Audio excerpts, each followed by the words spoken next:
Salom, yana sizlar bilan uchrashgandan xursandman. Yana sizlar bilan diydorlashtirib qo'ygan Allohimga hamd sanolar bo'lsin. Xo'p, bugunga chiroyli bitta ochig'imni bermoqchiman. Bismillahirrohmanirrohim. Niyatinglarni oldim, energiyalarni oldim. Sizlardan anchadan beri sog'inib qoldim shekilli. Ozgina bir ishlar bilan band bo'lib qoldim. Albatta, klientlarim ishlari bilan. Boshqa ishlar bilan emas. Klientlarim yakka murojaat qilgan klientlarim ishlari bilan ozgina band bo'lib qolib, sizlarga vaqt ajrata olmay qoldim. Xudo xohlasa, bugungi ochirim, o'sha ochirim, xudo xohlasa nimalar kutyapti, bizni nimalar bo'lyapti, shular haqida bir kunlik ochirim qilib beraman. Bugunga nimalar kutyapti bizni? Bismillahirrohmanirrohim. Bugun bizni nimalar kutyapti, nimalar bo'ladi? Bugun bizga hammaga bir xilda chiqishi mumkin emas. Hammamizga har xil chiqadi. Kartalarimiz kimlarni nimalar kutayotganini mana ko'rib chiqamiz kartada. Niyatinglarni oldim, energiyalarni oldim, shifoli ochirim bo'lsin. Allohim shifoli ochirim qilsin. Yaxshi kunlarda ko'rishaylik, yaxshi kunlarda bir-birimiz bilan suhbatlashishni Allohim nasib ro'za aylab qo'ysin.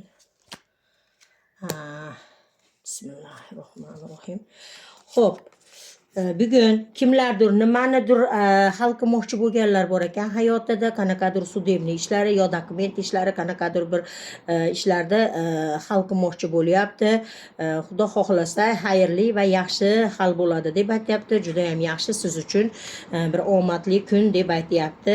Qilaman degan xayrli ishingizni, qilaman degan bir nimanidir hal qilmoqchi bo'lgan ishingiz albatta yaxshilik bo'ladi deb aytyapti. Juda ham xursandchilik bilan bo'ladi deb aytyapti ishlaringizni. Ikki tomonlama achchiqlanishlar, kimlardir hayotida ozgina bir diqqatchiliklar, bir ikki tomonlama achchiqlanishlar bo'lib o'tgan deb aytyapti. Ham erkak, ham ayol tomonidan jinday yoki bo'lmasam dugonalar yoki bo'lmasam bir ishingizda ikki tomonlama jinday bir achchiqlanishlar bo'lib o'tdi deb aytyapti. Bular qandaydir farzand sabab bo'lyapti deb aytyapti.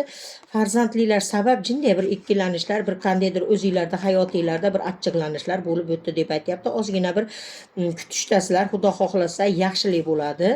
Yaxshilik bilan tugaydi deb aytyapti. Ba'zi birlar uchun bugun xayrli kun deb aytyapti. Ba'zi birlar bir-birlari bilan sulh tuzishi, ishda, hayotda, balkim bir aqlingizdagi inson bilan, balkim bir sevganingiz bilan, balkim hayotingizda bir jinday nimada turganlar yaxshi nimaga kelasizlar deb aytyapti. Xursandchilik deb aytyapti. Xullas, yaxshi bo'ladi deb aytyapti. Do'stona bir-birlaringlar bilan sulh tuzishinglar do'stona bo'ladi deb aytyapti. Juda ham yaxshi kun deb aytyapti. Bugun mana yana ba'zi birlar uchun jinday diqqatchiliklar bo'lgan, urush janjallar bo'lgan, bularni to'xtalishi va hayotingiz yana boshqatdan izidan davom etib ketishi deb aytyapti. Balkim hayotingizdadir, balkim ishingizdadir. Bu ba'zi bir insonlarga tegishli, ba'zi bir insonlar shunaqa bir jichcha hayotida urush janjallar bo'lganlar to'xtaydi, bular yana hayoti izidan ketadi, davom etadi deb aytyapti. Xo'p, yana ba'zi birlarimizga g'alabalar, xursandchiliklar kelyapti, xushxabarlar kelyapti, yangiliklar kelyapti, yangilik xushxabarlar kelyapti, xursandchilik bilan, g'alabalar bilan qaytishlar bo'lyapti. Oilangizga, ishingizga, balkim ishda bir yaxshi bir xabar eshitishingiz mumkin, ishingizga bir g'oliblik bilan ishga qaytishingiz mumkin, balkim oilangizga bir g'alaba bilan qaytayotganlar bo'lishi mumkin. Juda ham xursandchilik, yaxshi xabar kelyapti deb aytyapti. Bugungi kunimiz hammamiz uchun juda ham xayrli va juda ham chiroyli o'tsin. Inshaalloh shunaqa chiroyli hayot deb aytyapti. Ajab emas. Hammamiz uchun juda ham xayrli bo'lsin.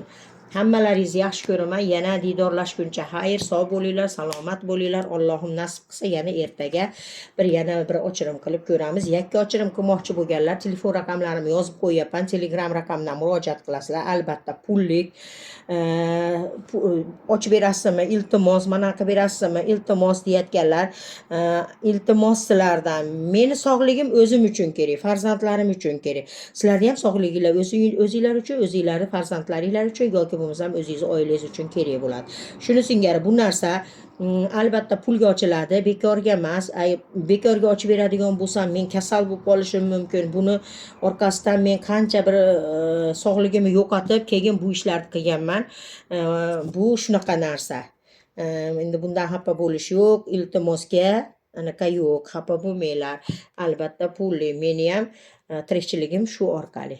hech qayerda ishlay olmayman, boshqa qila olmayman, shuni orqasidan men ham non yeyman, shuni orqasidan tirikchiligim o'tadi. Mayli, sog' bo'linglar, salomat bo'linglar, yaxshi kunda ko'rishguncha. Xayr, hammalaringizni yaxshi ko'raman, sog'inib qolaman.